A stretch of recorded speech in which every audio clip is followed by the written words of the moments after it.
to share with you the work that we're doing in Cyprus. I'm also really excited about this series of talks in general. So kudos to the organizers for putting this together on this very important topic.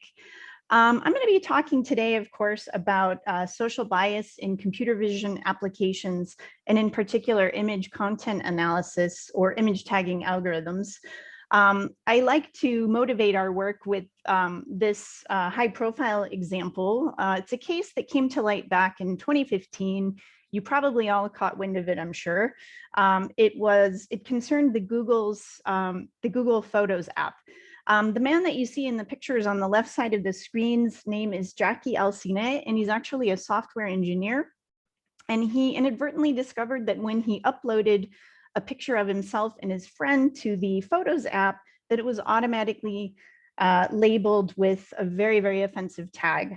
Of course, the incident went viral. It was discussed extensively on Twitter, and Google, of course, apologized publicly, promising to deliver a solution to this problem. The solution was announced in 2018, was all over the news. The fix was simply to remove the offending word and other related words from the database of the image tagging algorithm. So I use this example not to pick on Google, right? But to really drive home the challenges that we're facing in terms of tackling problems of social bias in AI, and in particularly in computer vision applications. The Gender Shades project provided concrete evidence that indeed we have a lot of problems to tackle with computer vision applications when they are handling and analyzing images of people. Specifically, the researchers showed that commercial gender classification algorithms have a much higher error rate on images of people of color, and in particular with darker colors of skin, and also in particular women of color, who are often, of course, underrepresented in training data sets. And about this time last year, in June 2020, we had the very interesting development of IBM announcing that due to the inherent challenges of social bias, that it would stop offering its facial recognition software for any applications involving mass surveillance or racial profiling. So my team in Cyprus has been working a good deal the past few years on another type of commercial computer vision application, image tagging algorithms, or ITAs for short. So these services can be considered AI as a service or cognitive services. They take, of course, as input any image that you like to analyze, and they output a set of, they try to infer the content of the image, and they output a set of descriptive tags, such as the words that you see in the example on the left, which is the Clarify service. So in recent years, we've seen this move toward democratizing AI, right? It's becoming increasingly easy and inexpensive for developers to use pre-trained models or general models from some of the biggest names in the industry. And the other interesting thing that we're observing as well is that socio-technical researchers who are studying visual communication behaviors on the large scale are also increasingly using these very convenient tools. In our research, we've been working with the 6 image analysis services that you see here. So as you can see, 4 of these are offered by giants of the tech industry who offer a full range of various cognitive services. And then we have 2, Clarify and Imaga, which are startup companies that specialize in vision-based cognitive services. There are 2 key research questions that I want to address in today's talk. So the first one is, what are the behaviors of algorithmic image taggers when describing people-related images? And then I'd like to go back to the issue of the training data and ask, what are the behaviors of crowd workers when we ask them to describe the very same people-related images? Of course, central to our work is the issue of fairness. In other words, we want to assess whether or not the taggers and also the crowd workers treat the people depicted in these images fairly. To that end, we draw on the notion of group fairness, which holds that people from different protected classes, such as race and gender, should not experience significantly different treatment as compared to the majority or the population as a whole. So at this point, let me give you a roadmap for the rest of the talk. Next, I'm going to introduce the methodology that we developed in order to systematically study and compare the behaviors of the various image tagging algorithms and also of the crowd workers when we ask them to describe people images. Then I'll go over some of our most interesting findings the past couple of years, both concerning the image tagging algorithms as well as the crowd workers. And then finally, I'll follow up with some implications coming out of our work, as well as some concrete ideas for mitigating social bias in image data sets that require human annotators. Our methodology was described in 2 papers that we presented at AAAI ICWSM in 2019. And given that the image tagging algorithms under investigation are proprietary tools, we needed an auditing approach that is appropriate for investigating the behaviors of a black box process. Therefore, we aim to use 2 different approaches within platform audits and also cross-platform audits.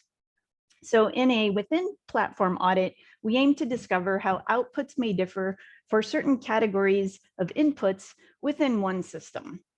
And in a cross-platform audit, we want to discover how all outputs of one system may differ from the outputs of other systems for the same input. We wanted to detect for any systematic differences in the descriptions of the images as a function of the depicted person's gender and race. Therefore, we've been using the Chicago Face Database, or CFD for short. This is a data set of almost 600 images depicting diverse individuals, photographed under the same conditions with a neutral facial expressions, no background, of course, and they're all wearing the same gray t-shirt. Each individual's gender and race is self-reported in the CFD. However, we need to emphasize that gender is treated as a binary construct in this data set. And in addition, there's no notion of being biracial or multiracial. The people who were photographed were asked to self-identify as being either Asian, Latino, Black, or white. To collect the algorithmic descriptions, we simply fed each CFD image into each of the tagging service APIs and collected the outputs. And we collected human-generated descriptions on the same images by using what was the Figure 8 platform at the time, which is now known as APN. I'll provide you with more specific information about the task setup in just a few slides from now. We have collected 2 sets of human-generated descriptions from, one is from crowd workers based in India, and the other one is from crowd workers based in the United States. The data set, as well as the code and the dictionaries for cleaning, aggregating, and analyzing the collected tags is publicly available, and it's described in our ICWSM dataset paper. So here we have an example of the algorithmic descriptions on an image of a Black woman. This is image BF231 from the Chicago Face database. And as we can see, there are quite a lot of interesting differences in the way that these 6 image tagging algorithms describe the same image. So some of the descriptions are very short and to the point. Others are much longer. We also see that some taggers, in particular, Clarify, Imaga, and Microsoft in this case, have used gender-related tags erroneously. And we also can notice that some of the taggers, in particular Clarify and Imaga, they tend to get a little bit inferential or even subjective in their descriptions. So we can see, for example, that Clarify is describing this woman as being pensive or isolated, which of course doesn't necessarily logically follow just based strictly on the visual evidence in the image. Clarify is also describing her as an athlete, so venturing to say what her profession might be. Likewise, Imaga is referring to her as handsome. Obviously, because the taggers and of course the crowd workers use different vocabularies when describing the images, we needed to identify tags that have a similar meaning or purpose. So to this end, we conducted a manual thematic analysis of all of the tags that we collected. And this led us to discover 20 themes, or what we call subclusters, which were then further grouped into 5 larger clusters or superclusters. Our resulting typology is this one. So you can see that we discovered 5 superclusters of tags. So first we have the set of demographic tags, which refer to the gender, the age, or the race of the person. Next, we have our set of concrete tags. So these are tags that arguably do follow logically based on the visual evidence in the image, such as describing the hair or the clothing or the colors in the image. The third cluster is a very interesting cluster of tags because it's our abstract tags. So in contrast to the concrete tags, these are tags that don't necessarily follow based on the visual evidence. So they're inferential in nature, and in other words. We have our set of judgment tags. So these are primarily tags that pass judgment about a person's physical attractiveness. The next subcluster refers to or infers a person's character traits. We have tags that infer a person's emotional state, and finally, the person's inferred occupation, as we saw in the example. The fourth supercluster consists of tags that are very difficult to interpret. And then, unfortunately, we also have our cluster of inflammatory tags, which only comes into play when we analyze the crowd data and not the descriptions from the algorithmic taggers. So to more easily analyze and compare the image descriptions by algorithmic taggers and also by crowd workers, we represent each description as a vector by calculating the proportion of tags in a description that map onto each of our subclusters. And these vector representations aid us in comparing the image descriptions, either across different sources. So, across different sources. So, for example, one tagger versus another, or one tagger versus the crowd workers. So on this slide, we have some examples of the kinds of high-level comparisons that we can make. We're using here the average pairwise cosine distance to compare the descriptions over all images in the data set. So on the left, of course, we are comparing the descriptions between taggers. And we can see that in particular, Amazon and Google's descriptions are quite similar to one another.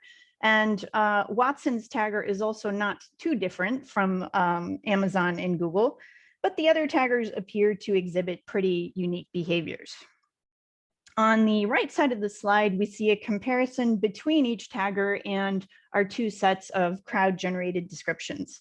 So here we break the crowd data out by the country of the crowd worker. So we have the US-based workers and the India-based workers, as well as the gender, the self-reported gender of the person depicted in the image. And there are some interesting observations here. For example, in considering the descriptions produced by the clarified tagger, we can see that its descriptions are closer to those of the human-produced descriptions, the crowd descriptions, on images depicting women versus images depicting men. And this is actually true both when we benchmark Clarify's behavior against the US source data and the India source data. Okay, having seen the methodology, now I would like to present to you some of our findings concerning the behaviors of the image tagging algorithms. So getting back to the issue of fairness, there are many sensitive concepts in the tagger output that we've considered in our analyses. Some of the issues that we've considered in our work are the use of gender-related tags, the use of tags which judge a person's physical attractiveness and passes judgment on the person, and even tags that convey humanness. In these studies, what we're trying to ascertain is whether there's a systematic correlation between the use of these sensitive tags and the depicted person's race or gender. In our ICWSM study, we reported on the use of the gender-related tags by conducting the between tagger and within tagger examinations. So again, these are general purpose taggers. So we assume that a tagger inferred a person to be a man if it used more masculine as compared to feminine tags and vice versa. So in the between tagger audit, we compared the taggers based on their precision, recall, and F measure in recognizing gender, essentially. So overall, we can see that there's evidence that they tend to misgender women more so than men.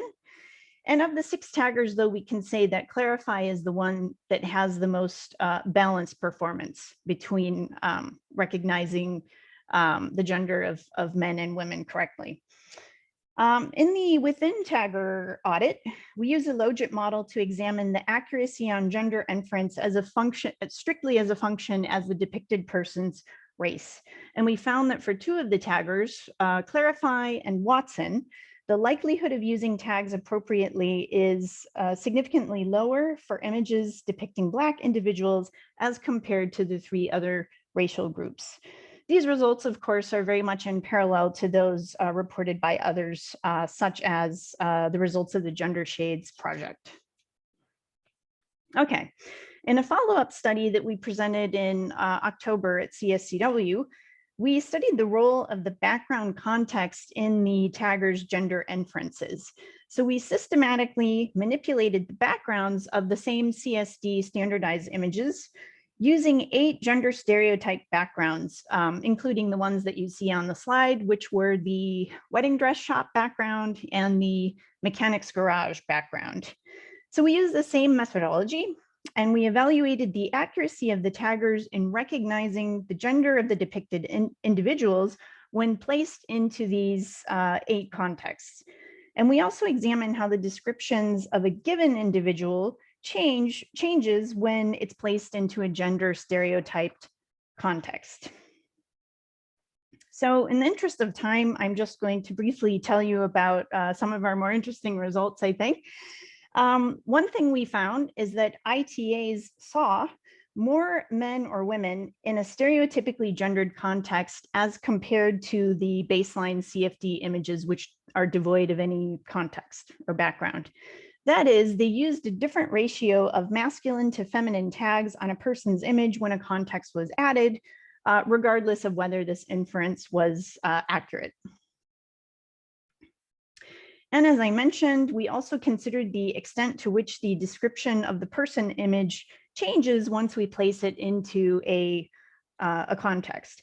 We found that the descriptions of images depicting some demographic groups changed more than others when we placed them into context. Specifically, those depicting women, Black, or Asian people changed more than the descriptions of white men. A colleague at the Science Research Center, Maria Matsangilu, has used our methodology to study what she calls algorithmic attractiveness. So many of the taggers, as we mentioned, use words such as those that you see on the right side of the slide, which relate to or even judge a person's physical attractiveness. And her analysis has 2 key findings, one of which is that the more inferential taggers, again, Clarify and Imaga, do use these attractiveness tags more often when they're describing images of women as compared to when they're describing images of men. In addition, images of Asian women in particular tend to receive more attractiveness tags as compared to the other 7 demographic groups. Interestingly, the Chicago Face database provides some crowdsourced data actually on various attributes such as attractiveness, baby face, or how feminine or masculine the person looks. They also have some measurements of the person's facial characteristics as well, which we haven't used yet in our analyses, but just to let you know that those are also there. It's quite an interesting data set. In short, the analysis showed evidence that what taggers tend to find attractive is highly correlated to what people find attractive. Finally, we've studied the tags that ITAs use to describe the presence of a human in the image.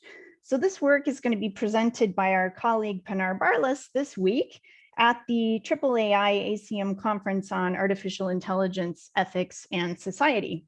So the first step in this analysis was to identify the vocabulary that the tagging algorithms use to indicate the presence of a person.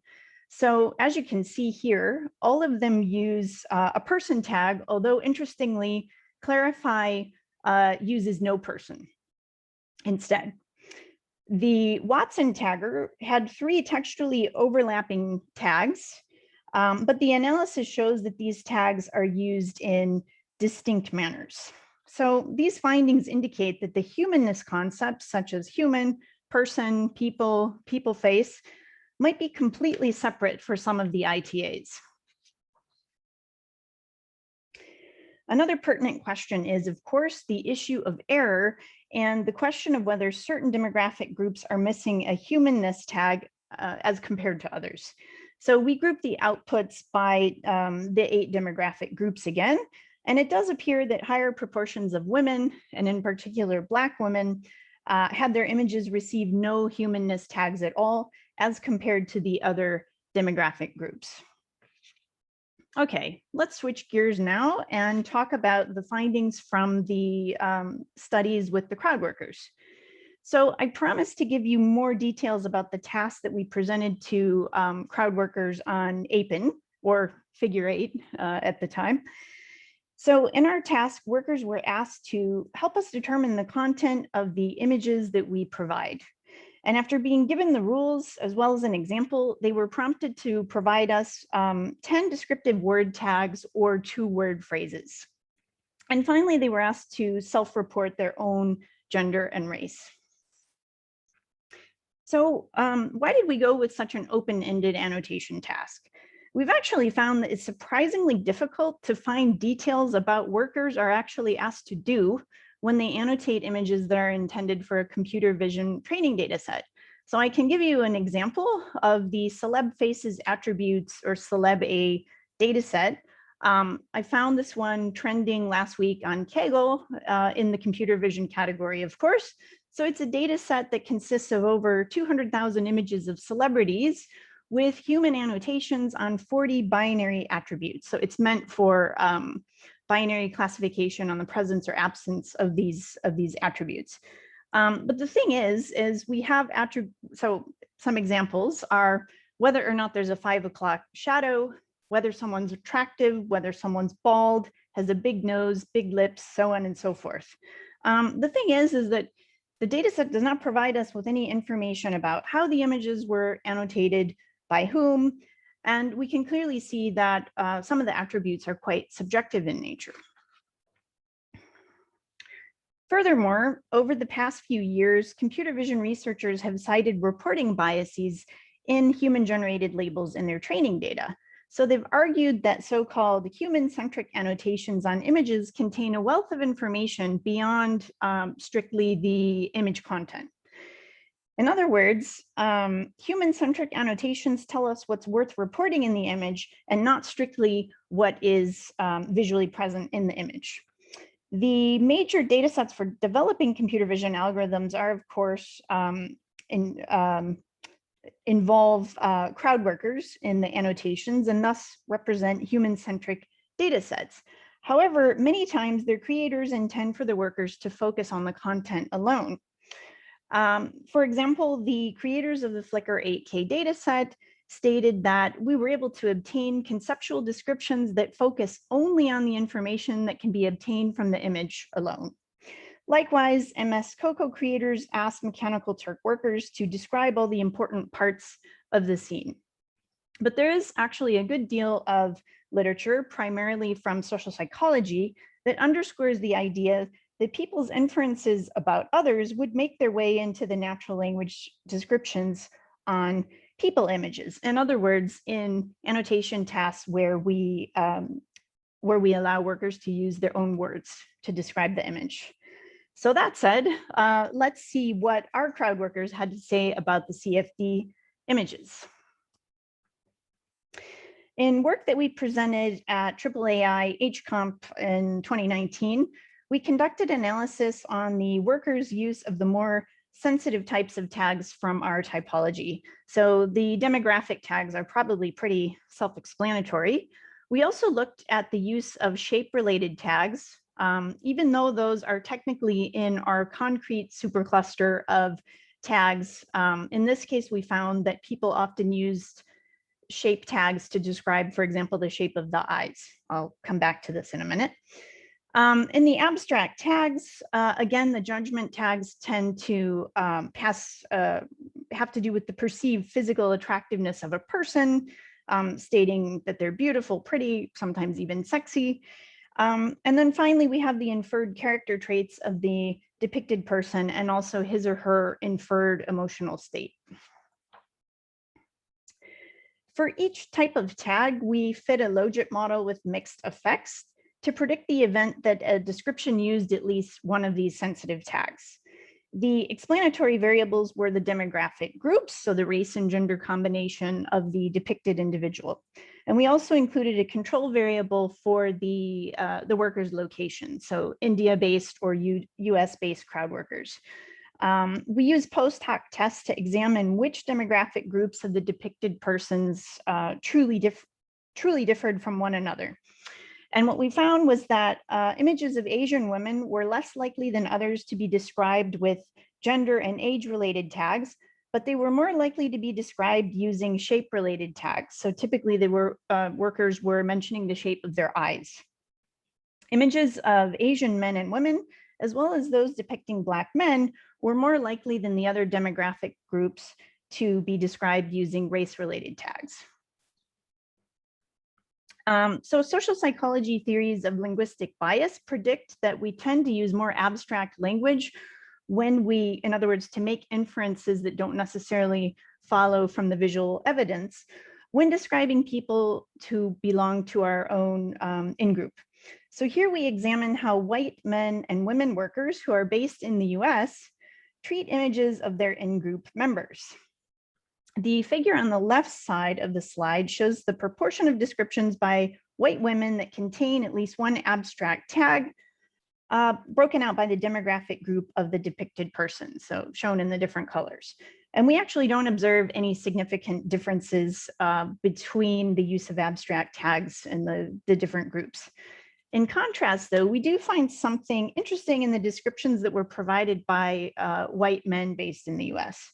Specifically, in the right-hand side figure, we observe that over the set of 10 tags, over 60% of descriptions by white men concerning images of white women contain at least one abstract tag, which is significantly more than for any other demographic group.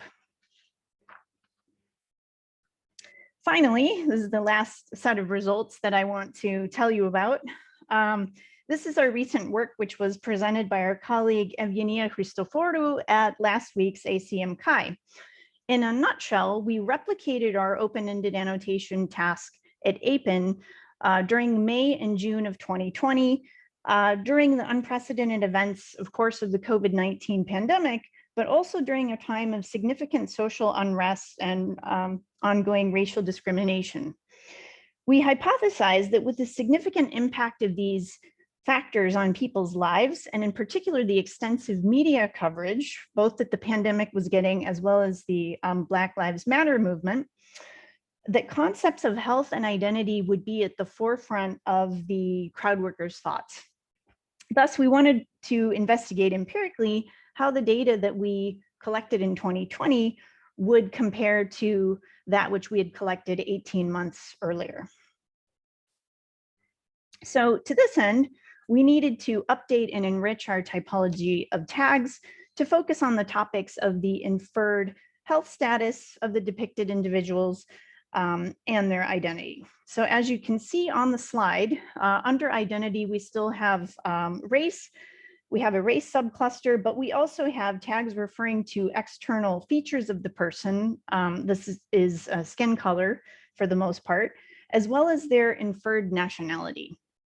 And then within the health cluster, we separated the tags which describe a person's perceived health symptoms and overall health status from those that describe the person's weight.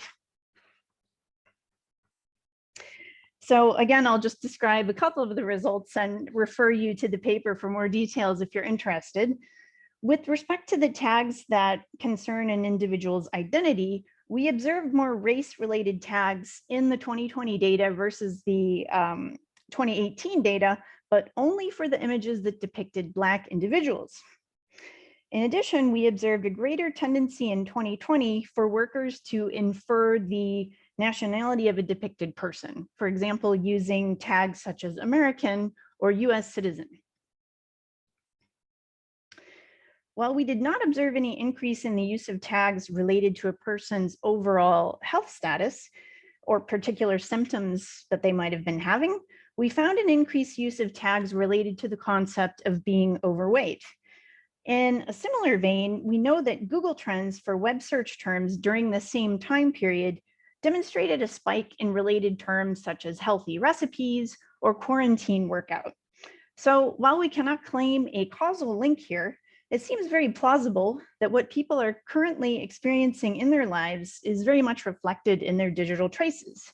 And crowd work is no exception here. So we need to keep in mind that particularly during stressful times, workers' responses, particularly on an open-ended task like ours, can reflect what is affecting them and what is on their minds.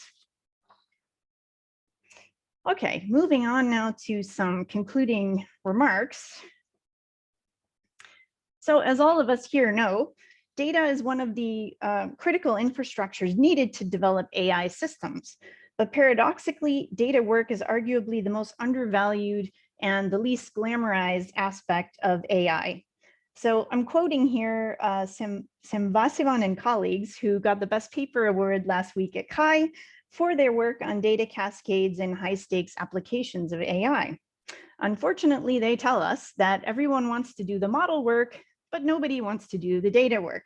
And this is a big, big problem in terms of building trustworthy systems that also take social bias into account. In this talk, we saw that data, particularly in data sets where crowd workers are asked to augment or describe people-related media, depends on our perspective. And I'm sure that many, if not most of the results that I presented today did not shock you. And many of the workers' behaviors were exactly as predicted by social psychology theories of person perception, and in particular, social stereotyping processes. Still, there are some parameters in a crowd task that can be controlled by the requester in order to mitigate some of these effects. So for instance, we consider the relationship between the worker and the subject depicted in the media artifact. So do they belong to the same demographic group or not? Because as we've seen, there can be some in-group, out-group effects. Another parameter concerns whether the annotation task is open or close-ended. So today I only reported on our research that involved open-ended tasks, but there is a lot of evidence that such tasks where workers provide natural language responses tend to be more subject to social bias such as stereotyping. And finally, even a simple parameter like task length can correlate to the expression of biases in the resulting data. For example, in our HComp paper, we explained that race marking, the use of race-related tags, typically happened early on in the task. So it was some of the first tags that were expressed by the crowd worker. However, the abstract tags, for example, attractiveness tags, tended to occur later on in the task. So we did, it was required of them to give us 10 tags.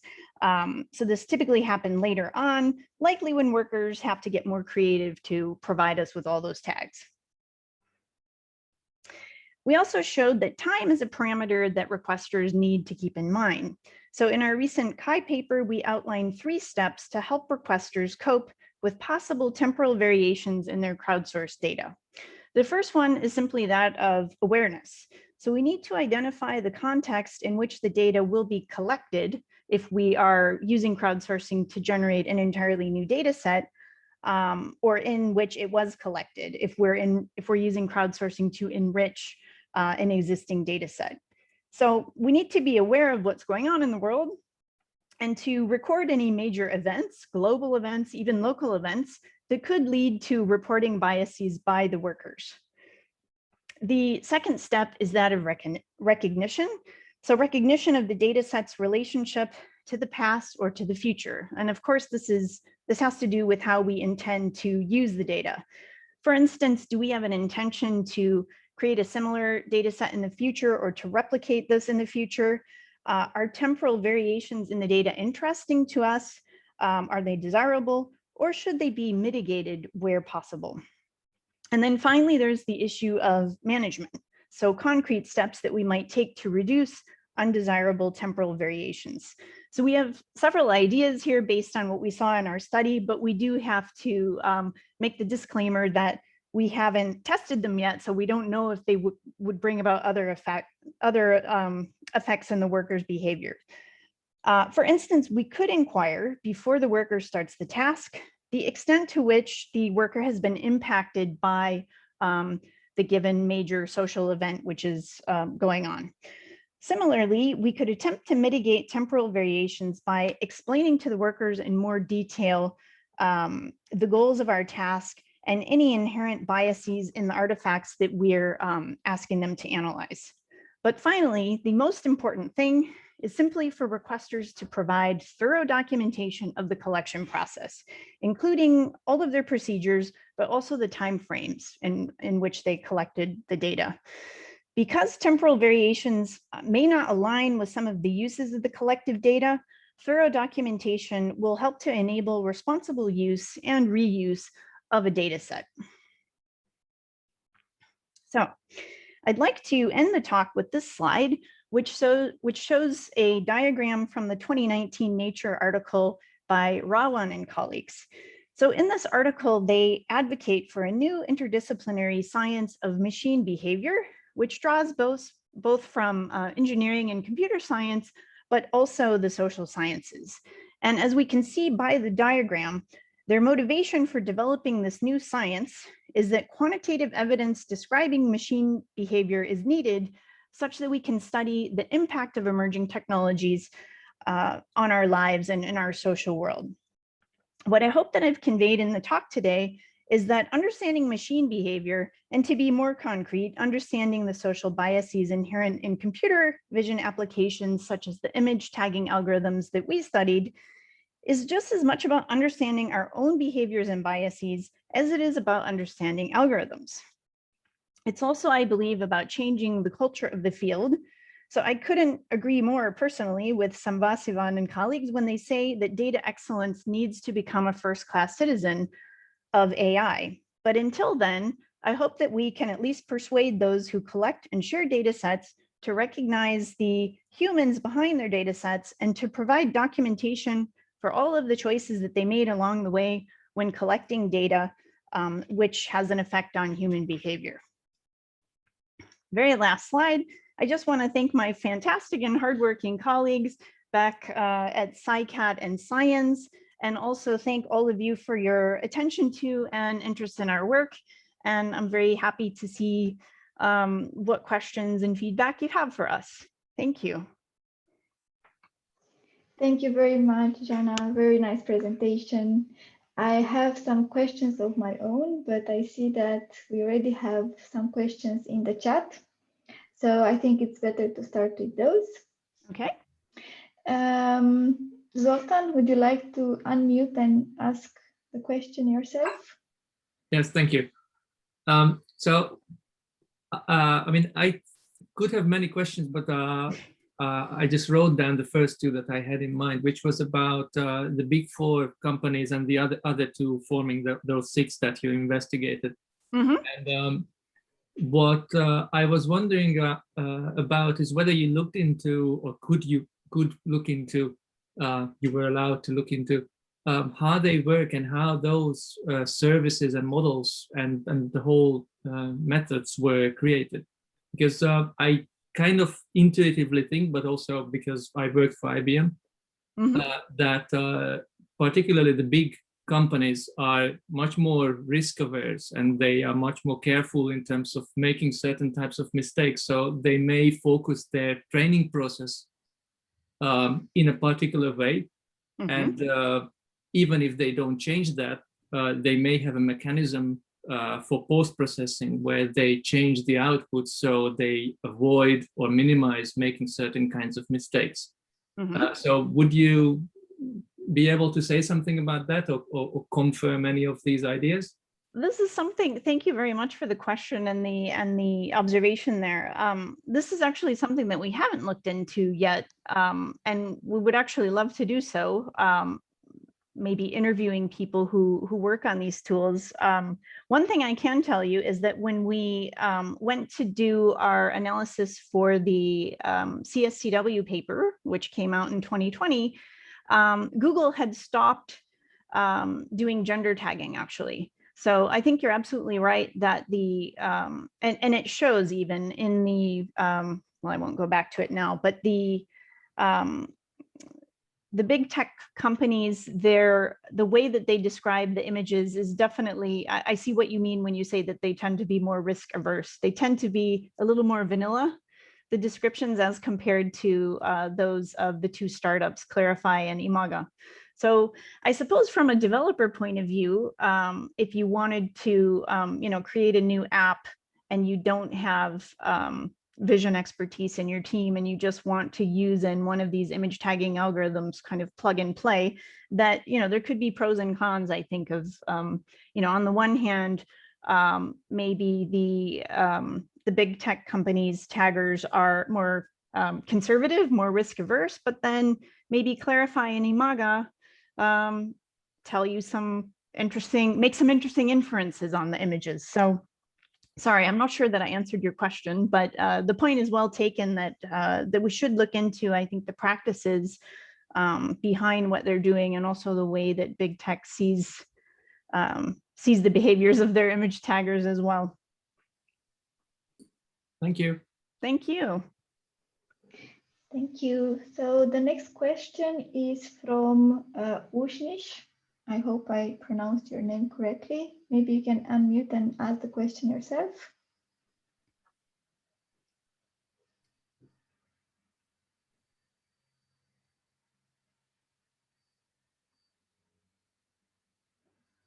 Okay, then maybe I can ask the question. Okay, so it says there is little research on the demographics of gig or crowd workers and how these demographics affect tagging. Should the demographics of crowd workers be reported for each dataset following Jebru et al. Datasheets for datasets model? This is a very good question, but I think it's a very difficult question as well, because as we've seen, the use of using demographic attributes is a very sensitive topic. So we wouldn't want to discriminate against workers with certain demographic attributes from participating in our task. The other challenge that we have, of course, is that, as I mentioned, we ask crowd workers to self-report their race and gender. To make a long story short, we didn't trust their self-reporting. We did some quality checking and there were a lot of inconsistencies. I think depending on what your intention is with collecting the data, it could be very useful to you to have the demographic attributes of your workers. I mean, as I mentioned, we could check for in-group, out-group effects and so on and so forth. But yeah, it's also a very challenging, bit of a sensitive topic as well. Thank you. We have another question now from Stefan. Would you like to unmute? Yeah, sure. Thanks for the talk. Thank you. So I was wondering about the inference type tags and the objective-subjective distinction you were making. Did you see some kind of difference in terms of the inferential tags being more prone to errors or disagreements across groups? And do you have some kind of view on how we should be treating these objective tags versus subjective tags, if we should try to not use subjective tags, for example? Well, yeah. I definitely think that the subjective tags, where they could be useful in certain contexts, they could also get you into trouble. Like if you're a third-party developer using these services and you're not expecting them to be there. By the way, that was one of the reasons why we started auditing these, is that we found, for example, the Clarify service, they provide upfront very little information about the types of output that you can get from the service. So this could come as a total surprise to a developer, right? That images are getting tagged as fine looking or attractive or whatever. I think you asked about if we've checked the accuracy of these. That's actually a really interesting question. Other than the one study that our colleague Maria Matsanguidu did on the algorithmic attractiveness, where she looked for a correlation between the human judgments on attractiveness provided in the Chicago face dataset against the taggers Clarify and Imaga. Other than that study, we haven't done this. So you mean, for example, to see the extent to which taggers and crowd workers pay attention to the physical attractiveness or other inferential characteristics of the image, of the same images. Yeah, for example, or if everyone makes the same types of inferences, not necessarily on attractiveness, or it could very well be that they all infer to a particular occupation because of the setting of the picture, and that this is a reasonable inference to make, and that in some other types of tags, those kinds of inferences aren't reasonable to make, and so there will be a lot of differences in how people tag them on that type. Yeah, so for example, when we impose the background, for example, the mechanics garage, I didn't mention that. We did do a check to make sure that the taggers recognize the background. So we used dictionaries that, dictionaries of words that, you know, have to do with that setting in order to check the output of the taggers and find evidence that they indeed recognize the setting. And some of them were quite good at that. Some of them were not very good at it. Clarify, by the way, was one. Clarify is just such an interesting tagger. It really is. And Imaga as well. But we haven't done that with the crowd data, actually. And that's an interesting idea. Thank you. Yeah. I actually have a question regarding the process. I'm curious if you tried out these tagging algorithms multiple times, just as you did the experiment with the crowd workers to see how they annotated tags along the years, if something changed. So yes, so we have, I think, pulled the tagger descriptions 2 or 3 times, but unfortunately, our dictionaries are developed in a manual manner, as I mentioned, and so this is actually a bottleneck that we are going to work on this summer, working with some colleagues who do NLP to try to find ways of automating this process, because that's exactly what we'd like to do. Jahna, to try to study these over time. Sorry, I pronounced your name in a Greek way. It was inevitable to happen. No, it's fine.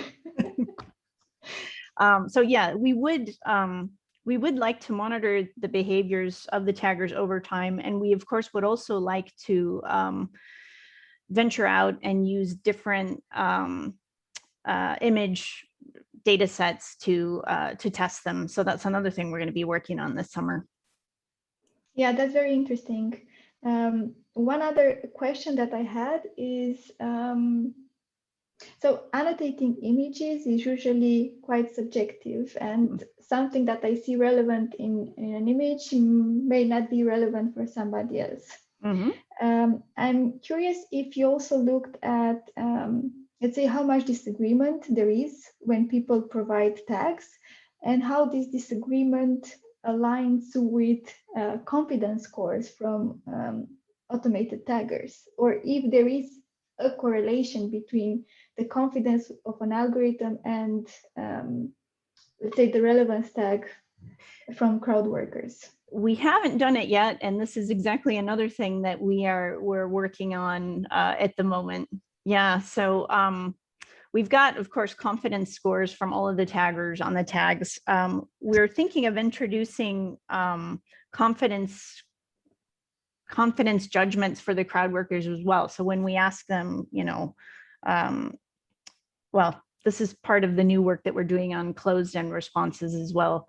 You know, what's the race of this person and how confident you are. So we haven't done it yet, but yes, it's we intend to do it in the near future. And one more question. How many new tags, for example, how different were the tags in the second experiment? So when you rerun the experiment, did you find many new tags? To be honest with you, I don't know off the top of my head, because like I said, we had built research questions around those two themes, identity and health. So I don't know off the top of my head, but yeah, there's a lot more that we need to do in comparing our 2020 versus 2018 data for sure. Thank you. Thank you. I just spotted that there was another question that floated in, and it's an interesting one. So Anna, if you want to pass that on to Jahna. Oh, yes. So on open-ended versus closed list tagging, is there any other research on the impact of the selection of tags by the researcher, such as taxonomy of tags introduce bias? So should we treat taxonomies as biased datasets? We absolutely should treat taxonomies as, because I don't believe that we can be not biased. I mean, I think as the person who asked the question is probably implying this, that, I mean, we're humans, right? We're social creatures. So I think the best that we can do is to be aware of our biases, record them, disclose them to other researchers when we share our data sets, try to document our own perspective so that they can judge for themselves the extent to which a data set that I collected is appropriate for their reuse. Thank you. Thank you. Okay, so if there are no other further questions, I would like to thank Jahna one more time. It was a very nice presentation, very interesting work, and we look forward to see the next one. Thank you very much. Thanks so much. It was a pleasure to be here with you all today. Thanks a lot, Jahna. Thank you. Take care, everyone. Take care. See you around. You too. See you. Bye. Bye. Bye. Bye-bye.